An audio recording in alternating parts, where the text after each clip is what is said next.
Bonjour à tous et bienvenue sur Tuto Blender. Dans ce Quick Tips, je vais vous montrer une astuce concernant la profondeur de champ. Alors qu'est-ce que c'est que la profondeur de champ?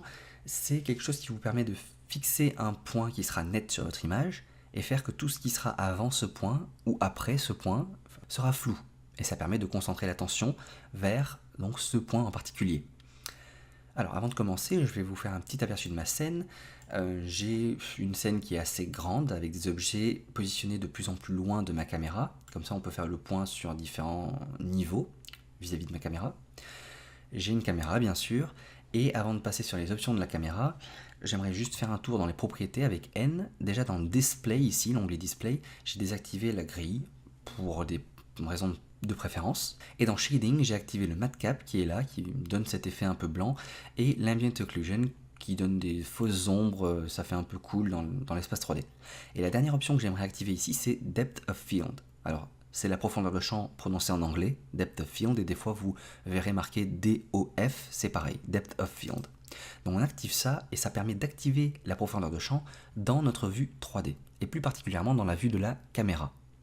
Donc maintenant, si je me mets en vue caméra avec 0, boum, on voit que j'ai le point qui est fait sur Suzanne au milieu, tout ce qui vient après Suzanne est flou, et tout ce qui vient avant Suzanne est flou aussi. Et là, vous comprenez de suite ce qu'est la profondeur de champ, c'est ça.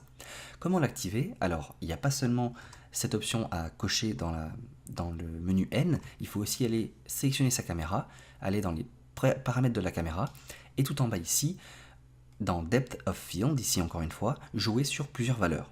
Vous allez avoir ici le f-stop, peut-être que vous êtes sur radius, il faut changer ça sur f-stop, et jouer avec le numéro qui est en dessous. Ce numéro, il va permettre de définir à quel point les objets qui sont avant et après votre point de netteté seront flous. Et en fait, ça va définir combien de la bande de netteté sera large, comment dire.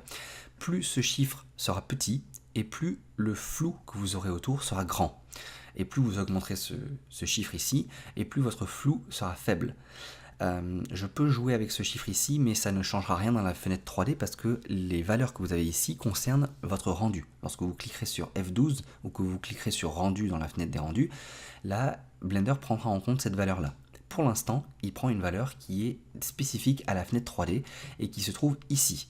Donc vous allez cliquer sur High Quality, c'est dans Viewport, et vous allez jouer avec le f-stop, la valeur du f-stop qui ici a changé et est bien plus petite que celle qui est là, pour avoir un effet visible dans la fenêtre 3D. Donc faites attention si vous avez joué avec cette valeur ici. Donc voilà, si j'augmente cette valeur là et que je mets par exemple 0.2, on voit que le flou est moins flou, on voit un peu mieux ma sphère qui est là. Et si par exemple je mets 1 comme l'autre, on voit quasiment pas le flou de profondeur, on le voit un peu en bas du cube ici, mais vraiment pas trop, et un peu au fond, mais c'est très léger. Alors pour les besoins de la vidéo et pour que vous compreniez bien, je l'ai bien mis à 0.1 et ça, plus on baisse cette valeur, plus on augmente le flou. Mais on a bien défini un point de netteté qui est sur Suzanne et celui-ci reste net. Alors comment définir le point de netteté sur Suzanne en particulier? Là, vous allez jouer sur les valeurs du focus qui sont ici. Vous pouvez sélectionner un objet en particulier et Blender va faire le point sur cet objet directement. Donc vous pourriez mettre un empty par exemple dans votre scène, dire que c'est l'empty ici qui a le point de focus et déplacer votre empty pour mettre le point manuellement où vous le voulez. Vous pouvez aussi jouer sur la paramètre de distance. Et là, à l'œil, vous pouvez dire en vue caméra, si je baisse cette valeur, eh bien mon point de netteté est plus proche de ma caméra, et là on voit que Suzanne est moins nette, mais que mon cube devient de plus en plus net. Si j'augmente cette valeur ici, voilà, mon cube n'est plus net, Suzanne redevient nette, et maintenant c'est ma sphère, puis mon cône qui vont devenir net, et enfin le mur derrière, tout au fond. Voilà, moi je vais faire CTRL-Z, je vais reprendre la valeur que j'avais ici. Si vous ne voulez pas faire ça manuellement à l'œil, parce que il se peut que ce soit pas très visible, vous pouvez vous mettre en vue 3D, activer dans les paramètres de la caméra les limites qui sont ici, ça vous fait apparaître un trait orange comme la normale de la caméra, et ça vous fait aussi apparaître cette croix qui est ici et qui vous dit ici c'est le point de netteté de votre caméra. Et si vous jouez avec la distance ici, vous allez voir que vous allez rapprocher ou éloigner cette croix de la caméra, et ça va vous gérer votre point de netteté. Il faut savoir que votre point de netteté, si je me mets en vue de dessus avec 7, ce n'est pas ce point en particulier, donc c'est pas sous forme de cercle autour de ce point, donc tout ce qui sera dans ce cercle sera net, c'est plutôt une zone, une bande comme ça. Et donc tous les objets qui seront sur cette distance par rapport à la caméra seront nets. C'est pour ça que la caméra nous donne juste sa normale et un point et cette croix sur cette normale. Donc si j'augmente la distance et que je la fais aller jusqu'à à peu près ici, au niveau de ma sphère, eh bien ma sphère sera nette même si ce point n'est pas sur ma sphère. Il est juste au niveau de ma sphère sur cette bande. Voilà. Et alors le number du f-stop, le numéro que vous avez ici, va gérer... en fait, ce point-là définit une bande. Donc c'est deux barres qui sont avant et après mon point de netteté. Et la distance entre ces deux bandes est gérée par le f-stop, le numéro de f-stop qui est ici.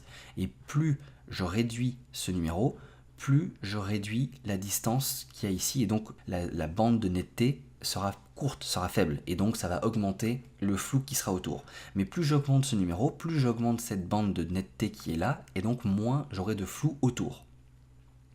Voilà, alors moi, mon quick tips, parce que tout ça c'était juste pour vous expliquer le f-stop et être sûr que vous compreniez bien mon quick tips, mais alors je vais faire N pour juste désactiver mon grease pencil, et qu'est-ce qu'il me dit?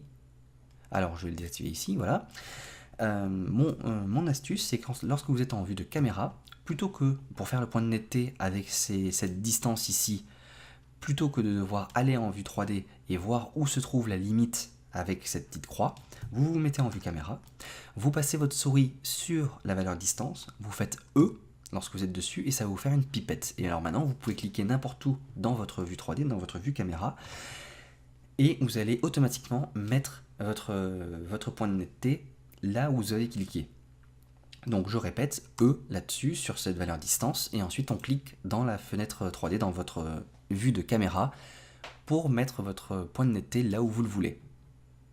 Voilà, j'espère que ce quick tips vous sera utile, il est un peu plus long que les autres, mais j'espère qu'il vous aura appris quelque chose d'intéressant, et je vous dis à la prochaine. Salut!